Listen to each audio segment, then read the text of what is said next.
So guys, welcome back to the channel. Tonight's movie review is of the film They Will Kill You, which is directed by Kirill Sokolov and stars Zazie Beetz, Mahala, Patterson Joseph, Tom Felton and Heather Graham. Now, I went into tonight's movie completely blind. I didn't see any trailers, didn't know anything about this film, and I'm going to be honest, this is just a film I just want to see just to add in some content, because this is usually like a red flag movie for me. This is not the kind of film I'd actually go and watch, but I thought I'd give it a go anyway. Let's start off with the positives. The film direction, the film style was a good thing. It was stylistically very good. It was well shot. The performances were good. Zazie Beetz shone in the main role. Now, this film is about Zazie Beetz' character looking for her sister. Basically, Zazie Beetz' character goes to prison.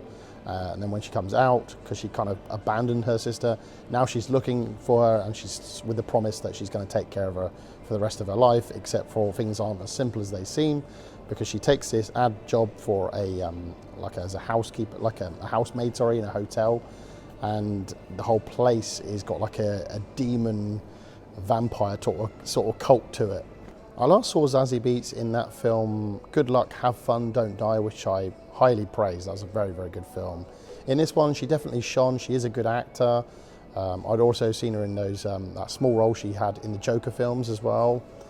So she's definitely a good actor, and she does shine in this role. Very much reminded me of it's got like a Dusk Till Dawn sort of vibe about it. The only thing is, this is definitely not my kind of movie. I knew that going in. You know, when you sort of see certain trailers or posters, although I didn't see any trailers for this film, but you know when you sort of see certain posters come out and be like, yeah, that's not one for me, I'm probably going to skip that one. But I thought I'd see it, I thought I'd give it a chance, especially for this channel, just to broaden out the kind of films that I'm going to watch and review, which now of course leads me on to my negatives, and there's a lot of them, because to be honest, this is not my kind of movie. I can respect that it's a well-made film, and I think for people out there who enjoy this type of film, I think you're going to be satisfied. But for me, I just rolled my eyes. It's that typical film that's full of all blood, guts and gore, very little plot.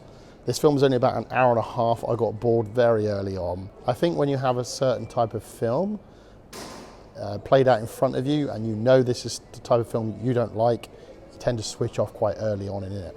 And that's what I did. I switched off completely. But it did pull itself back a little bit towards the end in terms of making me pay attention at least. I mean, the fight scenes, the choreography in a film was quite good. It had that kind of John Wick vibe about it, but light. Tom Felton was also in this film. He played Draco Malfoy in the Harry Potter series. Couldn't really pick fault with any of the actors portraying their performances in the film. Everybody was on point. Although I didn't enjoy this film, I did think it sort of at first I thought this was going to be an absolutely awful film, but the longer it went on, I could at least think I could at least get the vibe that this was a well-structured film. Like I said, the plot was really, really light, but it kind of brought itself full circle in terms of the story that it was trying to tell. So by the end of the film, it at least made a point about siblings sticking together, solidarity, things like that. But yeah, that's all I can really say about the film. So if you're someone who really enjoyed this film, don't be put off by my negative review, because it's just comes down to the sheer fact that this just is not my kind of movie. So on to the rating. I mean, I've already pretty much said, but I would give this film. It's hard, because I appreciate that. For its type of film, it is well made. I think for these type of films, it probably is one of the better ones. But I've just got to rate it on my own personal experience. And for me, it was just a bad film. I just didn't enjoy it at all, really. It wasn't terrible, but it was bad. It's just distasteful, and it wasn't me. As always, guys, if you made it this far in the video, leave us a like and subscribe, and check out my other playlists, which include movie reviews, movie rankings, movie locations, and so much more. Thanks again for watching, and until next time, I'll see you at the movies.